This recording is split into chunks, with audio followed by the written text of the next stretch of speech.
जय हिंद दोस्तों।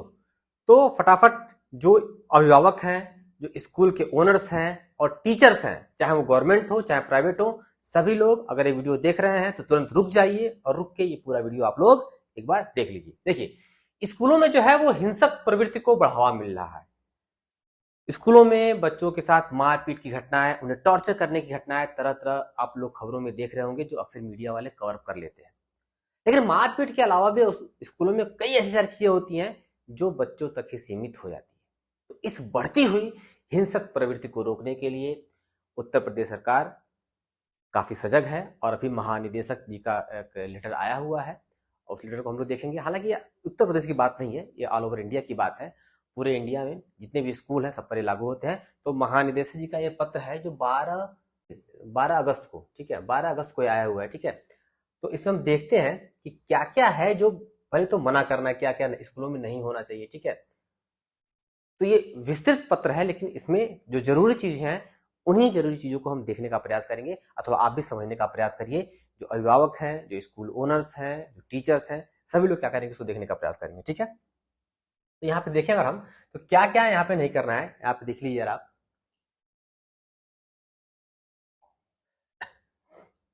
ये देखिए, तो क्या क्या यहाँ पे है। पत्र के हम पूरे भाग को नहीं पढ़ेंगे, जहां जरूरी होगा वही देखेंगे क्योंकि पत्र बहुत ही लंबा है, ठीक है। तो इसमें दिया हुआ है बच्चों को झाड़ना, ठीक है। बच्चों को झाड़ नहीं सकते, बच्चों को आप फटकार नहीं सकते, परिसर में दौड़ाना नहीं है, चिकोटी नहीं काटना है, ठीक है, छड़ी से नहीं पीटना है, ठीक है। फिर चिकोटी काटना भी दोबारा यहाँ पे, चाटा नहीं मारना है, चपत नहीं जमाना है, घुटनों के बल नहीं बैठाना है, ठीक है। यहाँ देखिए, किसी भी तरह का यौन शोषण नहीं होना चाहिए उनके साथ, प्रताड़ना नहीं होनी चाहिए, क्लासरूम में अकेले नहीं बंद कर देना है, बिजली का झटका नहीं देना है, या फिर किसी भी तरीके से उन्हें नीचा नहीं दिखाना है। शारीरिक एवं मानसिक रूप से आघात पहुंचाने वाले या मृत्यु कारित करने वाले हो किसी भी तरह की ऐसी घटनाएं आपको वहां पे अंजाम नहीं देनी है। मतलब कि स्कूलों में इस तरह का कोई भी काम नहीं करना है, ठीक है। इसके बाद से और भी कुछ चीजें हैं जो आप देखने का प्रयास करेंगे और उसके बाद हम ये भी देखेंगे कि अगर आप ये करते हैं तो आपको कौन कौन सी सजा का भागीदार बनना पड़ सकता है। इसलिए टीचर और स्कूल वाले थोड़ा ध्यान देंगे, काम भर की चीजें बस देखेंगे। देखिए, ये इन्होंने जो पार्ट बना के दिया, चार्ट बना के दिया हुआ है, इसको थोड़ा देखना जरूरी है, ठीक है। अब देखिए, विद्यालयों में शारीरिक उत्पीड़न जो शिक्षक हैं वो क्या क्या नहीं करेंगे, ठीक है। पंच नहीं मारेंगे, नोचेंगे नहीं, लात नहीं मारेंगे, थप्पड़ नहीं मारेंगे, कान नहीं ऐठेंगे, हाथ से, छड़ी से, लोहे की राड से नहीं मारना है, उंगली की पोर पर नहीं मारना है, बच्चे की पीठ पर नहीं मारना है, एक बच्चे से दूसरे बच्चे के सिर को नहीं लड़ाना है, ठीक है। बच्चे को किताब कापी न लाने के लिए खड़ा नहीं करना है, बच्चे के सिर पर वजन रखकर नहीं रख देना है, बच्चे को कुर्सी के आकार या मुर्गा नहीं बनाना है, धूप में नहीं खड़ा करना है, बच्चों को खेल के मैदान के चारों तरफ, विद्यालय के चारों तरफ नहीं दौड़ाना है, उठक बैठक नहीं करवाना है और बच्चे के सिर को दीवार से नहीं लड़ाना है। ये था शारीरिक उत्पीड़न। आगे देखिए, ठीक है, ये सब नहीं करना है आपको। अब देखिए, ये क्या करना है, भावनात्मक उत्पीड़न। ये तो शारीरिक उत्पीड़न था, अब भावनात्मक उत्पीड़न नहीं, क्या क्या नहीं करना है। मौखिक उत्पीड़न नहीं करना है, उल्टा सीधा नहीं बोलना है। मानसिक उत्पीड़न नहीं करना है, मनोवैज्ञानिक दुर्व्यवहार नहीं करना है, बच्चे को गंभीर व्यवहार, मतलब कि किसी भी तरीके से उसको बोलना नहीं है, ठीक है। भावनात्मक या मानसिक सदमा पहुंचाने वाला कोई बात नहीं करना है। बंद कमरे व अंधेरे कमरे में बच्चों को बंद नहीं करना है। बच्चे को लंबे समय के लिए कुर्सी से बांध देना, ये भी नहीं करना है। बच्चे को डराना धमकाना नहीं है, ये भी नहीं करना है। बच्चे के साथ बुरा व्यवहार नहीं करना, जैसे आंखें तरेरना ये भी नहीं करना है। कक्षा से बाहर करना ये भी नहीं करना है। कक्षा में नजरअंदाज करना, मतलब ये भी नहीं करना कि आप उसको अवॉइड कर दें, ये भी नहीं कर सकते आप। बच्चों को बार बार टोक कर यह एहसास दिलाना कि किसी काम का नहीं है, बार बार टोकना कि तुम नहीं कर सकते, वो नहीं कर सकते, ये भी नहीं करना है, ठीक है। बच्चों को एक दूसरे से थप्पड़ मरवाना, मतलब कि ये कहते ना, तुम जाओ उसको थप्पड़ मारो, तुम जाओ उसको थप्पड़ मारो, ये भी स्कूलों में आप नहीं करा सकते। या फिर अब शब्दों का प्रयोग ये भी आप नहीं कर सकते हैं स्कूलों में, ध्यान दीजिएगा। और खासकर जब से पत्र आया है, पता नहीं पत्र आप लोग तक तो पहुंचा है कि नहीं पहुंचा है, मुझे नहीं पता, लेकिन ये चीजें आपको ध्यान देनी होगी, ठीक है। अब सामाजिक उत्पीड़न, शारीरिक उत्पीड़न तो हो गया, वो नहीं करना है, भावनात्मक भी नहीं करना और सामाजिक भी नहीं करना है। जातिगत भेदभाव, मतलब कोई जातिगत भेदभाव, जातिगत टिप्पणी, जातिगत शब्दों का उपयोग आपको स्कूल में नहीं करना है, ठीक है। चाहे महिला हो चाहे पुरुष हो, मतलब कि महिलाओं, मतलब बच्चियां हैं तो बच्चियों को भी नहीं एहसास दिलाना है कि लड़कियां कमजोर होती हैं, चाहे ऐसा कुछ होती है, जो भी मतलब है वहां पे, रंग के आधार पर नहीं करना, मतलब लिंग के आधार पर नहीं करना है, जाति के आधार पर नहीं करना है, रंग के आधार पर नहीं करना है, ठीक है। पैतृक व्यवसाय उसके पिता अगर कोई जॉब कर रहे हैं तो उसके पैतृक व्यवसाय को लेकर भी कुछ नहीं करना है। अरे तुम्हारे पापा तो यही करते हैं, ठीक है, यही करोगे, पापा की तरह तुम सरसों ला दोगे, जूता ही सिलोगे पापा की तरह, मतलब इस तरह नहीं करना है। पैतृक पेशे के आधार पर अपमानित कर रही भी नहीं कर सकते। अलग बैठाना, किसी को अलग भी आप नहीं बैठा सकते। कक्षा में पीछे बैठने के लिए कहना, ये नहीं कर सकते तुम हटो निकलो यहाँ से, जाके पीछे बैठो, जाओ नीचे बैठो, ये भी आप नहीं कर सकते, ठीक है। मिड डे मील के लिए एक साथ न बैठाना, ऐसा नहीं कि मिड डे मील के लिए कुछ बच्चों को अलग बैठा दिए, कुछ बच्चों को अलग बैठा दिए, ये भी आप स्कूलों में नहीं कर सकते, ठीक है।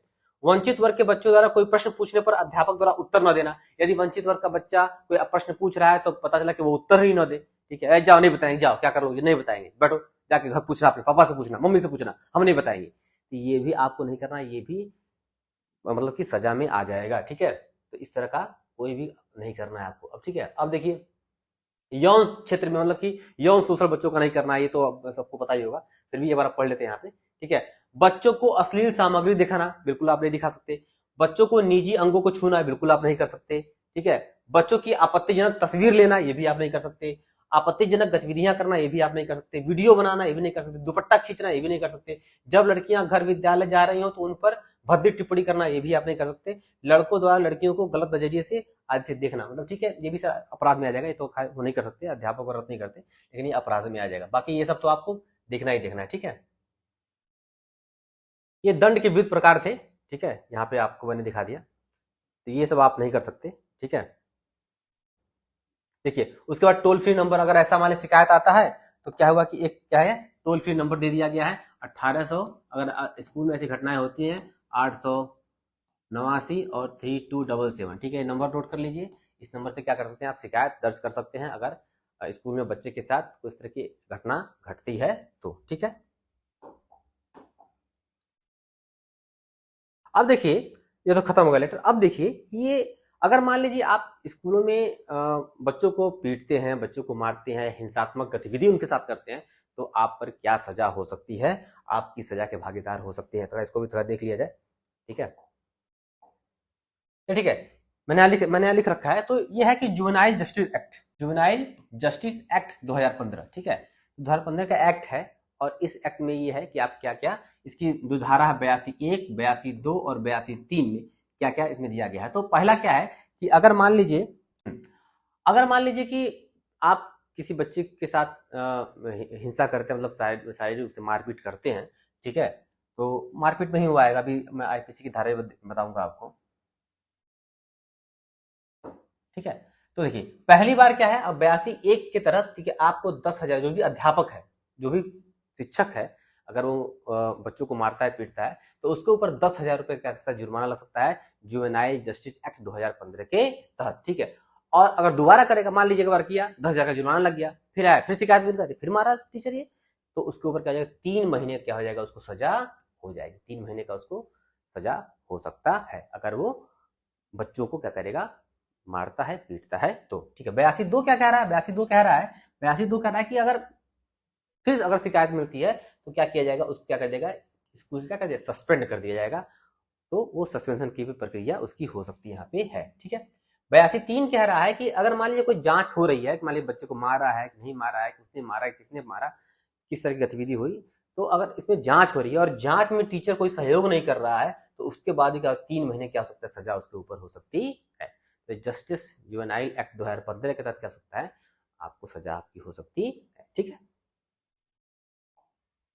उस बाद क्या है, आईपीसी की धारा में देखिए, आईपीसी अब जानना है कि भारतीय न्याय संहिता बन चुकी है, ठीक है, तो मैंने इसको नेट से देखा हुआ है, अगर कुछ गलतियां होंगी तो आप सुधार कर लीजिएगा, हालांकि सही होगा।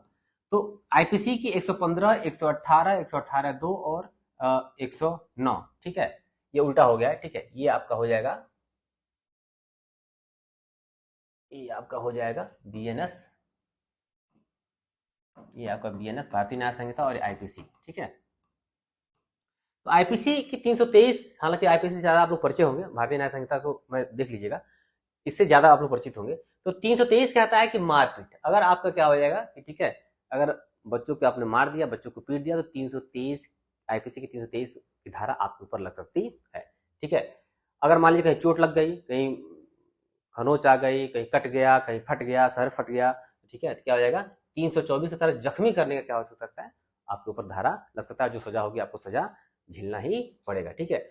और 325 से गंभीर रूप से जख्मी, मान लिया कहीं ज्यादा चोट लग गई, सर फट गया, ज्यादा खून निकल गया, कहीं ज्यादा कट गया, ठीक है, तो गंभीर रूप से जख्मी करेंगे तो इस पर तो 7 साल की सजा। अभी तो मैक्सिमम वहाँ पे 3 महीने की सजा हम लोग देख रहे थे, लेकिन अगर ये साबित हो गया कि बच्चे को आपने इस तरीके से पीटा है, मारा है, तो अगर ये धारा लग गई तो 7 साल की सजा भी क्या हो सकती है, अध्यापक को हो सकती है, ठीक है। और कहीं मान लीजिएगा कहीं किसी कोई मान लीजिए कोई अभिभावक होता है, वो अड़ जाता है, तुल जाता है, दुश्मनी निकालने का प्रयास करता है किसी शिक्षक से, ठीक है, तो 307 आप जानते ही हैं, 307 आप जानते ही हैं, हत्या की कोशिश है, ठीक है। तो इसमें तो आप समझ सकते हैं कि कितना बड़ा हो सकता है लोगों की, मतलब आजीवन कारावास क्या होता है इसमें लग जाता है।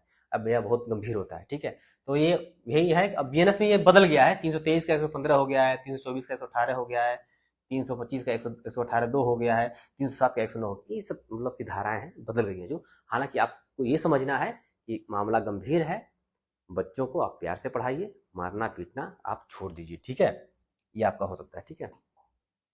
अब देखिए, अब यह है कि स्कूल के लिए क्या है, स्कूल के लिए पहली बात तो क्या है, 1 लाख का जुर्माना। क्या हो जाएगा, 1 लाख का जुर्माना। स्कूल अगर, ठीक है, स्कूल में बार बार कैसे घटनाएं आ रही, तो शिक्षक के प्रति था, लेकिन अगर कोई प्राइवेट संस्था है, कोई प्राइवेट स्कूल है, ठीक है, अगर उसमें मारपीट की घटनाएं आ रही है तो उस पर 1 लाख रुपए का क्या होता है, जुर्माना लग सकता है। और उसके बाद RT 17(1) कहता है कि शारीरिक रूप से और मानसिक रूप से बच्चों को आप प्रताड़ित नहीं कर सकते, और करेंगे तो अनुशासनात्मक क्या कार्रवाई आपके ऊपर होगी। और मान्यता अगर आपने ली है तो वो मान्यता क्या हो जाएगी, आपकी रद्द हो जाएगी। चाहे वो बेसिक का आपने मान्यता लिया हो, CBSE का लिया हो, कहीं का लिया हो, अगर बच्चों की मारपीट की संज्ञान आता है और बार बार ऐसी घटनाएं आपके स्कूल में हो रही हैं, एक आध बार तो वार्निंग देकर छोड़ दिया जाता है, फिर 1 लाख का जुर्माना लगाया जाता है, और फिर क्या होता है कि बार बार ऐसी घटनाएं घट रही हैं, तो निश्चित तौर पर क्या होगा कि आपकी मान्यता क्या हो जाएगी, स्कूल की रद्द कर दी जाएगी, ठीक है।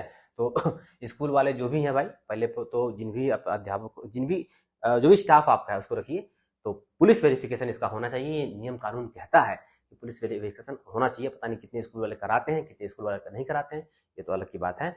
जितना भी स्टाफ है, एक जो भी टीचर है, वो एफिडेविट देना होता है उसको कि आपने जुवेनाइल जस्टिस एक्ट 2015 के तहत और जो पॉक्सो एक्ट होता है उसके तहत आप मतलब कभी इसके आप मतलब कि आरोप इस पर नहीं लगा, इस चीज का आरोप आप पर कभी नहीं लगा है।